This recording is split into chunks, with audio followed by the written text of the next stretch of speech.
নমস্কার বন্ধুরা, শর্মিলা সবিতে আপনাদের সকলকে স্বাগত। আজ আমি আপনাদের সাথে শেয়ার করব একটি বাদাম দিয়ে স্ন্যাক্সের রেসিপি।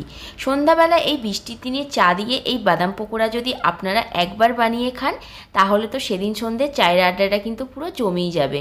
আর রেসিপিটা বানানো কিন্তু খুবই সহজ, তাই আপনারা বাড়িতে একবার ট্রাই করবেন আর খেয়ে আমাকে কমেন্ট করে অবশ্যই কিন্তু জানাবেন যে আপনাদের রেসিপিটা কেমন লাগলো। চলুন আজকের এই বাদাম পকোড়া রেসিপি শুরু করা যাক। সবার প্রথমে একটা পাত্রের মধ্যে রোস্টেড বাদাম নিয়েছি, তাতে ছোট চামচের 3 চামচ দিয়ে দিলাম বেসন, 2 চামচ দিলাম ময়দা আর হাফ চামচ দিলাম কর্নফ্লাওয়ার। সমস্ত কিছুকে ভালো করে মিশিয়ে নেওয়ার পর এবারে 1 চামচ দিলাম লঙ্কা গুঁড়ো, দিয়ে দিলাম হাফ চামচ নুন আর দিয়ে দিলাম 1 চামচ আদা রসুন বাটা আর হাফ চামচ কাশ্মীরি লঙ্কা গুঁড়ো।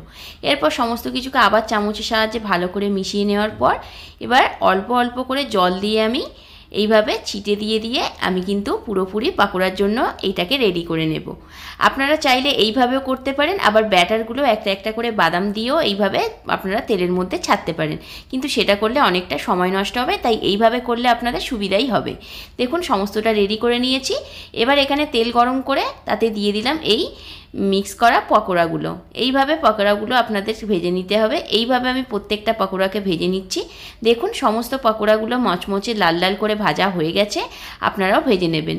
এরপর এখানে দিয়ে দিলাম হাফ চামচ চাট মশলা, দিয়ে দিলাম হাফ চামচ এখানে কাশ্মীরি লঙ্কা, হাফ চামচ গরম মশলা গুঁড়ো আর দিয়ে দিলাম এখানে পরিমাণ মতো বিট নুন।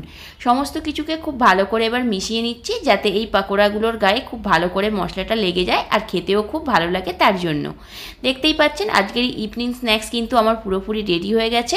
ভিডিওটি ভালো লাগলে কিন্তু লাইক, কমেন্ট অ্যান্ড শেয়ার করবেন।